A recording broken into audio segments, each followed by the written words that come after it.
What do you say Indraja గారు? Thank you Suma గారు. Yes, it is. And ముందుగా విచ్చేసిన ప్రతి ఒక్కరికి నా ధన్యవాదాలు.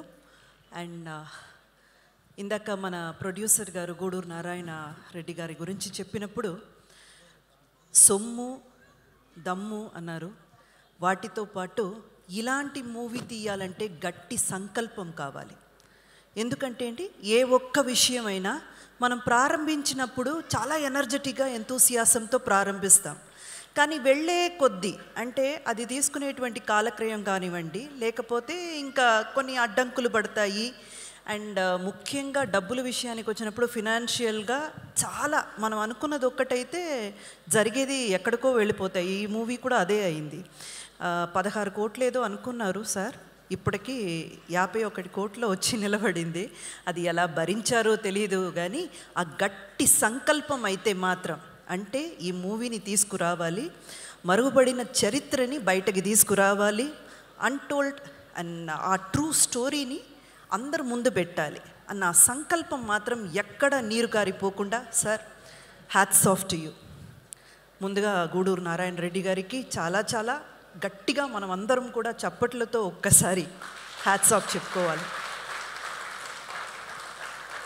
అండ్ అలాగేనండి యాటా సత్యనారాయణ గారు, మా డైరెక్టర్ గారు గురించి ఆయన విద్వాంసం కానివ్వండి, విద్య కానివ్వండి, ఆయనకు ఉన్నటువంటి కెపాసిటీ కానివ్వండి, ఆయనతో పనిచేసిన లేదా ఆయన గురించి తెలిసిన అందరికీ తెలిసిన విషయమే. ఆయన డెబ్యూ డైరెక్టర్ అన్న పేరు చెప్తే నాకు అసలు అది చెప్పాలని అనిపించలేదు, చెప్పడానికి చాలా సిగ్గుగా అనిపించింది. ఎందుకంటే ఒక 10-20 ఏళ్ళు ఈ ఇండస్ట్రీలో చాలా మూవీస్ తీసి మంచి ఎక్స్పీరియన్స్ ఉన్న ఒక డైరెక్టర్కి ఎంతైతే పొటెన్షియల్ అండ్ క్యాపబిలిటీ ఉంటుందో మా సత్యనారాయణ గారు ఏమాత్రం దానికి తక్కువ కాదు. అంత కెపాసిటీ ఉన్న వ్యక్తి. అంటే మామూలుగా చెప్తాం కదండి, ఒక విత్తనం వేయగానే ఏదో ఒక వారం లేదా ఒక నెలలోపు ఏదో అక్కడ మొలుస్తుంది. ఒక విత్తు వేయగానే ఏదో ఒకటి మొలుస్తుంది. కానీ వెదురు మాత్రం ఏమి బయట కనపడదండి, అది లోపల పెరుగుతుంది. సడన్గా ఒక 5 ఏళ్ళ తర్వాత లేదా ఒక 6-7 ఏళ్ళ తర్వాత జంగమని పైకి వస్తుంది. మా సత్యనారాయణ గారు ఆ టైప్. అంతే సార్, ఒక్క మూవీ మిమ్మల్ని మీరు నిరూపించుకోవడానికి లేదా మీరెవరో ఈ ఇండస్ట్రీ తెలుసుకోవడానికి ఈ ఒక్క మూవీ సాటి. ఇంకా మీరు ఎంతో మీ కెపాసిటీకి మీరెంతో ఎదగాలని మనస్ఫూర్తిగా కోరుకుంటున్నాను.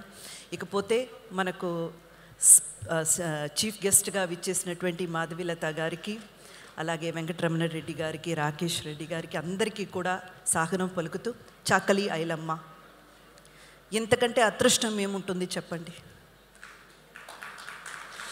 ఆవిడ ఇక్కడ తెలంగాణ గడ్డ మీద కొన్ని ప్రాంతాల్లో కొన్ని ఇళ్ళల్లో పూజ చేస్తారు, ఆవిడ్ని పూజిస్తారు.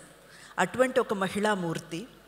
అండ్ ఆవిడ్ని ఒక వీరనారిగా, వీర మహిళగా చాలా గర్వంగా ప్రతి ఒక్కరూ కూడా గుండెల్లో పెట్టుకొని చూసుకుంటారు. అలాంటి ఒక క్యారెక్టర్ నాకు డైరెక్టర్ గారికి ఇవ్వాలని అనిపించడం, దానికి ప్రొడ్యూసర్ గారు యాక్సెప్ట్ చేయడం, ఎప్పటికీ మీకు రుణపడి ఉంటానండి. చాకలి ఐలమ్మ ఆ క్యారెక్టర్ నా కెరియర్లో it's a mile stone and ఎప్పటికీ కూడా గుర్తుండిపోయే ఒక క్యారెక్టర్గా నిలబడిపోతుంది. నేను కూడా నా వంతైన ప్రయత్నం చేశాను. అంటే డైరెక్టర్ ఎక్స్పెక్ట్ చేసిన దానికి 100కి 100% ఇవ్వాలని. రేపు ప్రేక్షకులు థియేటర్కి వెళ్ళి చూసి ఆ క్యారెక్టర్ని అభినందిస్తే, ఆ క్యారెక్టర్ని యాక్సెప్ట్ చేస్తే ఖచ్చితంగా నేను సక్సెస్ అయినట్టు. అంతేకాదు, ఈ పర్టికులర్ క్యారెక్టర్ చేయడానికి కొన్ని హోంవర్క్స్ అయితే చేశాను. ఆ తర్వాత గెటప్స్ అవి ఇవి అన్నీ కూడా చేశాము. కానీ అంతకన్నా మించి ఒక విషయం ఏంటంటే, ఈ క్యారెక్టర్ చేసిన తర్వాత నాలో కూడా ఎక్కడో తెలియని ఒక చిన్న విషయం, చిన్న చేంజెస్ అయితే జరిగాయి. సాధారణంగా మనం ఏవైనా ఎక్కడైనా తప్పు చూస్తే లేదా ఎవరో ఏదో తప్పు చేస్తుంటే చెప్దామా వద్దా ఎందుకులే అనవసరంగా గొడవలు అవుతాయేమో, మనం చెప్పి ఎందుకు చెడ్డ పేరు తెచ్చుకోవడం వద్దులే అని మనలో మనమే ఆలోచించుకుంటాం ఎక్కువగా. కానీ ఈ క్యారెక్టర్ చేసిన తర్వాత నాలో ఒక చిన్న మార్పు ఏంటంటే, తప్పు అని అనిపించింది కదా, చేసేవాడే ధైర్యంగా చేస్తున్నాడు, అడిగేదానికి నీకెందుకు సిగ్గు, అడిగే అనంత ధైర్యం నాలో వచ్చింది. మేబీ ఈ క్యారెక్టర్ వల్ల అయ్యి ఉండొచ్చు ఆ ప్రభావం.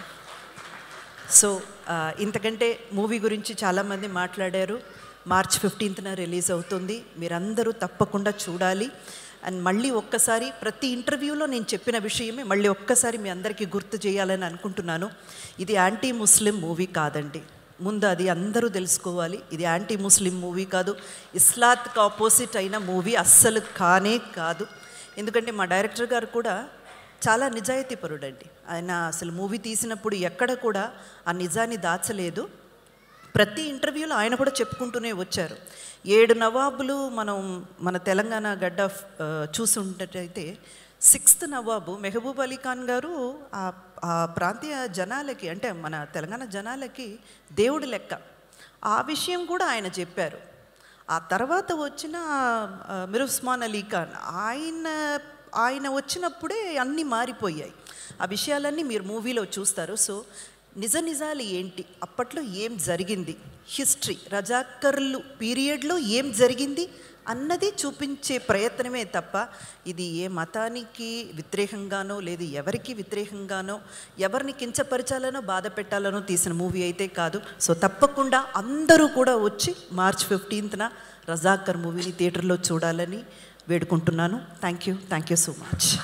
Thank you so much Indra.